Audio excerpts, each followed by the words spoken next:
चप्पे चप्पे की खबर, बड़ी से बड़ी खबर,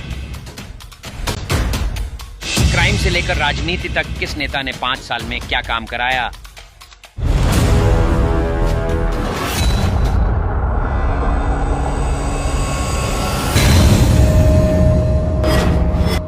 मिलेगी सबसे पहले हर खबर चेंजिंग फ्यूचर न्यूज पर, जो बदलेगा आपका झारखंड के विषय में पूर्व मुख्यमंत्री हेमंत सोरेन के विषय में बहुत महत्वपूर्ण कानूनी राजनीतिक मूल मुद्दे उठते हैं।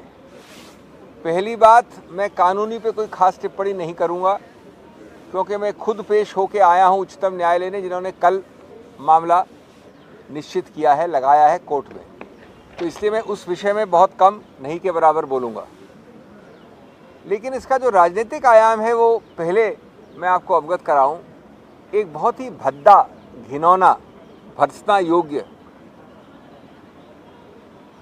और सब चीज़ें अगर आप भूल जाएं तो ये सर्वविदित है कि लगभग, मैं अप्रॉक्सीमेट दे रहा हूं, 48, 48 या 47 का बहुमत सरकार को है वहां पर, सत्तारूढ़ पार्टी को। 48 मान लें, 47 मान लें, कोई फर्क नहीं पड़ता। सब कुछ मान लें विपक्ष की तरफ पे झारखंड में तो 32 है, 31 है, 33 है, कुछ भी मान लें फिगर, कोई फर्क नहीं पड़ता वहां पे। अब जब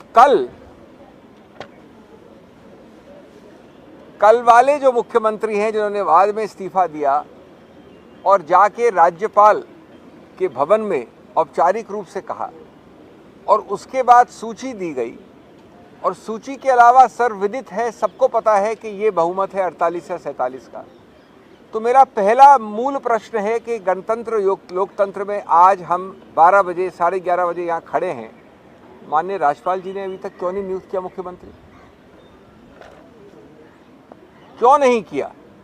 ये देश, जनता जनार्दन पूछ रही है आपसे। एक बड़ा सरल प्रश्न है और इसका उत्तर है सत्तारूढ़ पार्टी केंद्र और विपक्ष पार्टी झारखंड का सन्नाटा। दूसरा प्रश्न, झारखंड से बिहार कितना दूर है? बॉर्डर्स जुड़ते हैं, लगते हैं, उसी प्रदेश का बाद में बना था झारखंड। बिहार में जब अभी हुआ माननीय नीतीश बाबू के साथ, माननीय पलटू कुमार जी के साथ, तो कितनी जल्दी आपने, राज्यपाल जी ने वापस एक मुख्यमंत्री नियुक्त किया? कितना समय लगा था? चंद मिनट, चंद क्षण। ये आपके सामने एक प्रमाण, प्रत्यक्ष प्रमाण, एक हफ्ते भी नहीं हुआ उस बात को। नंबर 3, आप इंतजार क्यों कर रहे हैं? माननीय प्रधानमंत्री के ऑफिस और गृह मंत्रालय से इंस्ट्रक्शंस के इंतजार कर रहे हैं? आप ये इंतजार कर रहे हैं? और ये चौथा एक प्रश्न है बहुत महत्वपूर्ण, कि किस प्रकार से येन प्रकारेण, कुछ भी करके, अंग्रेजी में कहावत है हुक और by crook, more by crook and less by hook, आप दलबंदी करवाएंगे? आप 47 और 33 के आंकड़े को बदल के कुछ और करेंगे? वैसे देश को इसमें बिल्कुल भी आश्चर्य नहीं होगा, क्योंकि सबसे सुप्रसिद्ध, विश्व में, भारत में नहीं विश्व में, अखिल भारतीय स्तर पे जो विश्वविद्यालय बनाया गया है बीजेपी द्वारा, वहाँ सिर्फ 2 डिग्रीज दी जाती हैं, एक पीएचडी और एक पोस्ट डॉक्टरल। पीएचडी और पोस्ट डॉक्टरल दी जाती है बहुमत की सरकारों को गिराना कैसे और अल्पमत के लोगों को के द्वारा सरकार बनाना कैसे। तो क्या आप उस विश्वविद्यालय की शोध और पोस्ट डॉक्टरल शोध का इस्तेमाल करने के लिए समय खरीद रहे हैं माननीय राज्यपाल के जरिए? नंबर 5, या फिर आप राष्ट्रपति शासन की बात कर रहे हैं? कुछ भी हो जाए, इस देश में कोई विपक्ष की सरकार, कोई राजनीतिक रंग जो भगवा के अलावा हो, वो रहना नहीं चाहिए। अगर रहेगा तो हम केंद्र से और हम बीजेपी के स्टेट यूनिट्स ये आश्वस्त करते हैं जनता जनार्दन देश को कि कम से कम इस बार चुनाव के पहले ही हम 99% राजनीतिक पार्टियों के लोगों को या तो अरेस्ट कर लेंगे या हटा देंगे या दल बदल द्वारा सरकारें गिरा देंगे। आज 75वें वर्ष आप हर दिन इतने भाषण देते हैं अमृतकाल के, उस अमृतकाल की परिभाषा आपने उस न्यू इंडिया, नवी इंडिया की परिभाषा ये कर दी है, गौरवशाली विश्व का सबसे बड़ा गणतांत्रिक देश। और सातवां, क्या आप इतना घबरा गए हैं उस सुनामी जिसका नाम है भारत जोड़ो न्याय यात्रा, कि आपके पुराने सुप्रसिद्ध तौर तरीके षड्यंत्र द्वारा सरकारें गिराने की और ज़्यादा अधिक गति और दिशा पकड़ लिए हैं? ये किस प्रकार की चीज़ें हो रही हैं एक गौरवशाली गणतंत्र, संवैधानिक गणतंत्र में? आज तक एक दिन कहां से निकल गया माननीय राज्यपाल को नई सरकार बनाने का? मैं अभी आपको उच्चतम न्यायालय के सामने जो पक्ष हमने दिया है उसकी बात नहीं करूंगा, क्योंकि उसमें हमने कई और आरोप लगाए हैं। क्योंकि वो कल आ रहा है और मैं खुद पेश हो रहा हूं, इसलिए मैं वो अनुशासन के अंतर्गत काम करूंगा। उसमें और कई चीज़ें कही गई हैं, तो सिर्फ ग्राउंड्स बोल रहा हूं मैं, कोई उसके बारे में, निर्णय के बारे में नहीं बोल रहा हूं। किस प्रकार कल माननीय उच्च न्यायालय ने इतनी जल्दी आदेश दिया 8 और 9 बजे के बीच में कि आज वो मामला लिस्ट हो, और 9 बजे किस प्रकार हमारे वकीलों ने ईडी को इसका इंटीमेशन दिया, सूचना दी, और उसके बाद 10 बजे कोई व्यक्ति जाता है राज्यपाल के घर में और वहाँ पर आप अरेस्ट कर लेते हो उसको, ये बात जानने के बाद कि आज मामला लगा है।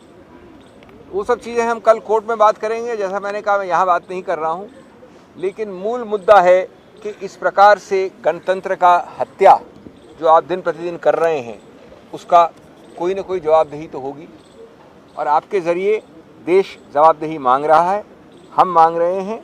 और हम ये कहेंगे कि आज जो आपने पार्टनरशिप की है एजेंसियों के साथ, जो आपने दुरुपयोग किया है संस्थाओं पे प्रहार करके, जो आपने एजेंसीज को अपना एक पपेट तो क्या कहें, उससे भी नीचे एक स्लेव बना दिया है, जिस प्रकार से आज आप हर चीज़ में किसी प्रकार का विरोध, गणतांत्रिक विरोध अंत करना चाहते हैं इस देश में, ये मूल मुद्दे देश के सामने हैं, ये मूल मुद्दे उच्चतम न्यायालय के सामने हैं, और हम कल वापस आपसे बातचीत करेंगे इस विषय में।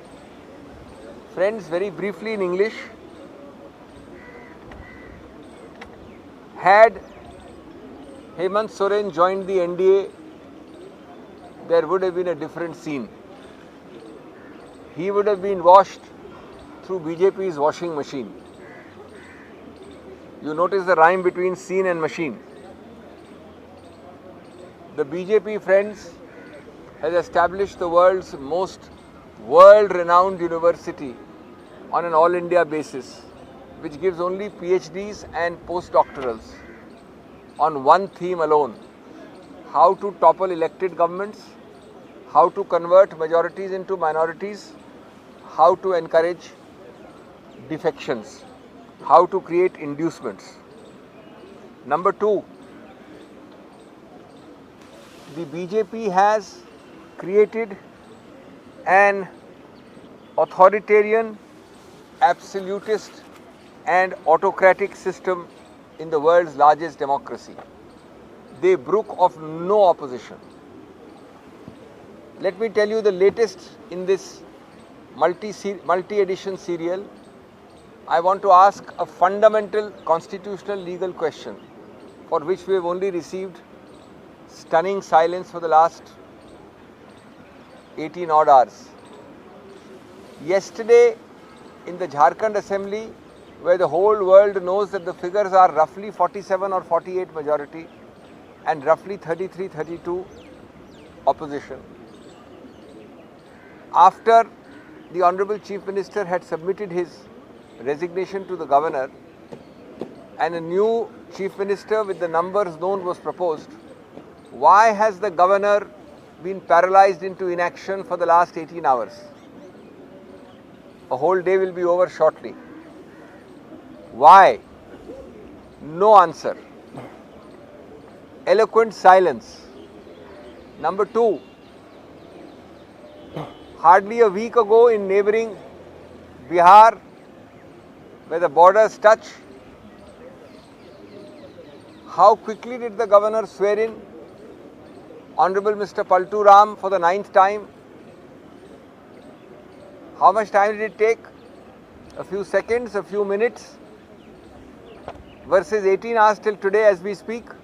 Number 3, what kind of Einstein formula arithmetic is the governor applying to calculate a self-evident fact given to him in writing with signatures? 48 versus 32 or 47 versus 33? Does it require rocket science to calculate that? Number 4, what is the explanation for this delay except silence? Are you waiting for instructions from the Prime Minister's office and the Honorable Home Minister's office?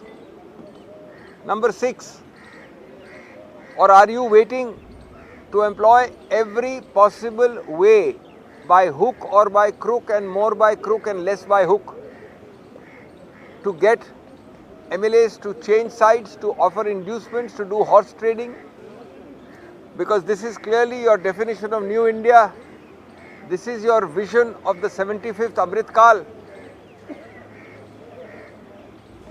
Or, my 6th question, are you waiting to impose precedence rule to remove a democratically elected government because you cannot see any other political color in India?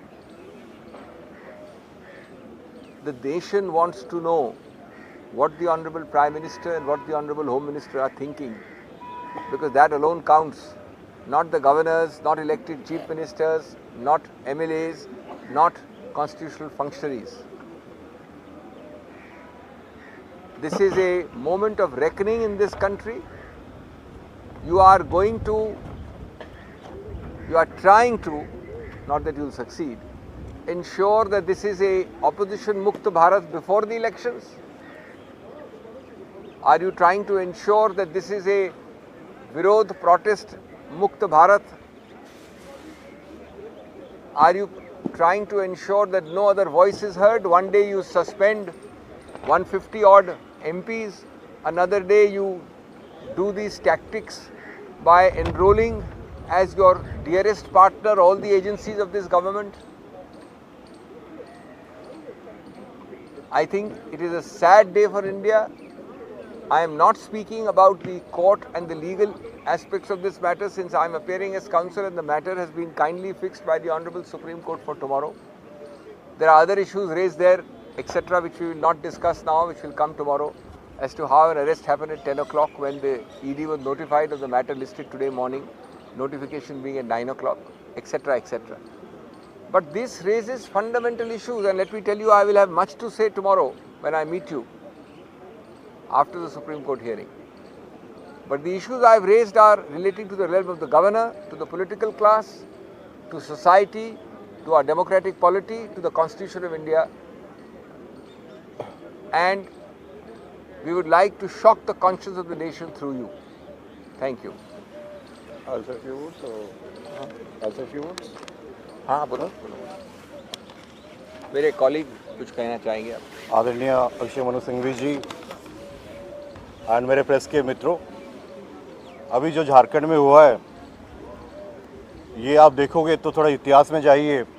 Jharkhand की जो जनता पिछली भाजपा सरकार को जो खिलाफ में vote दिया था, कांग्रेस एंड जेएमएम को, उसका मुख्य कारण था कि जो भाजपा की सरकार है वो सरकारी जगह को, आदिवासी जगह को लैंड बैंक करके अपने पूंजीपति दोस्तों को देना चाहते हैं।